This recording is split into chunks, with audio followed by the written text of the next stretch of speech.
An improving inventory picture is going to help Mattel in the view of my next guest, Jeff Blazer, analyst at Morgan Joseph and an expert in the toy business. Good to have you with us, Jeff. Thank you very much. Great to be here. Let's talk about the Mattel results. A lot of cost-cutting, pullbacks on advertising. This all part of their program. But can you cut your way to prosperity with Mattel? Absolutely. I think the cost-cutting was certainly a portion of the rally today. Not too often that you see a 5 to 7% gain when sales are down 20%. But I think a lot of investors are looking at 2010. It's primed for a very big year for Mattel. And this was the toughest comparison that the company had this year, in my opinion. And with this out of the way, with inventories, as you mentioned, at the retail improving from quarter to quarter, destocking appearing to be nearing the end. Things are setting up for, improvements in the second half, and as I mentioned, a very strong 2010. Talk about the Barbie franchise right now. 50th anniversary of Barbie for Mattel. You've got a buy rating on the stock. How much of that is banking on Barbie?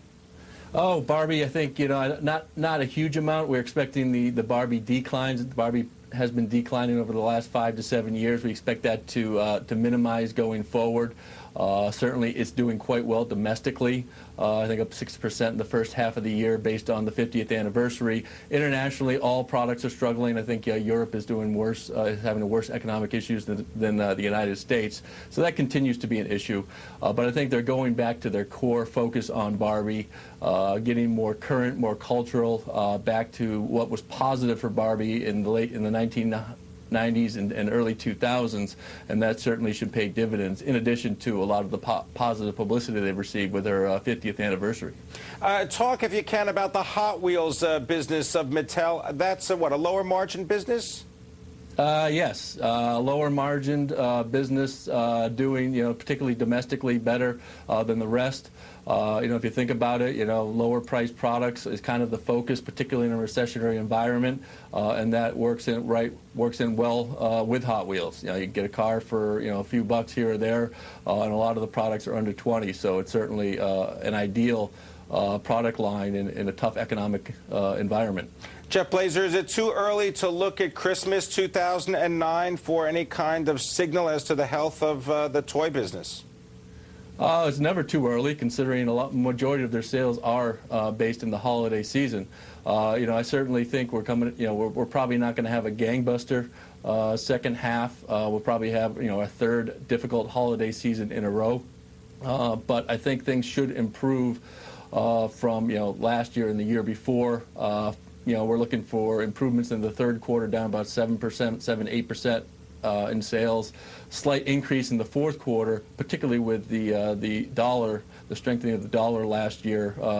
The comparisons get a lot easier in the fourth quarter, so where you see about a 5 to 6% decline in sales based off of currency exchange, it starts to lighten up in the back half of the year, and that should certainly give some positive information as well. All right, now you've got a buy rating on the shares of Mattel. The price target's still $20 a share. Stock closing at what, $17.44 today? You still like the stock?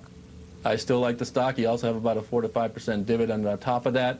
And like I said, one of the major hurdles is out of the way. The second quarter, a lot of concern over whether or not they'd be able to hit the earnings number. And even with the challenges we're having this year, I like to say Mattel is having a cash flow story in 2009, a toy story in 2010. We expect a free cash flow yield of about 9% this year, even with the difficult economy. And then next year they're adding 2 key licenses, WWE, Thomas & Friends, and you also have Toy Story 3 coming out, which they also have the license for, which has historically been a very powerful brand, particularly on the toy side. So certainly some positive movements outside of the cost cutting for 2010 as well. Jeff, I'm glad you mentioned a movie there, Toy Story. Talk now about IMAX, another company, and the effect of Transformers on IMAX. What did you take away from the weekend open? Oh, the weekend open was phenomenal. It was, a little bit better than I anticipated. Although I was expecting strong numbers, over 100 million in gross box office. I think what it really did for IMAX was bring it in the visibility of the investment community. The real story is the growth of its theater base. The profitability within the 3 segments of their business. They get 12.5% of all gross box office generated within an IMAX theater. They currently have 250 theaters up and running. They have backlog of, as of the end of Q1, of about 190. And as those theaters start to mount up, that 12.5% on that one particular area of their business can add up for some pretty good profit margins. All right, I want to thank you very much, Jeff Blazer. Unfortunately, we're coming to the end of that film. He's got a buy rating on the shares of IMAX, a $9 price target. The stock closing at $8.14 today.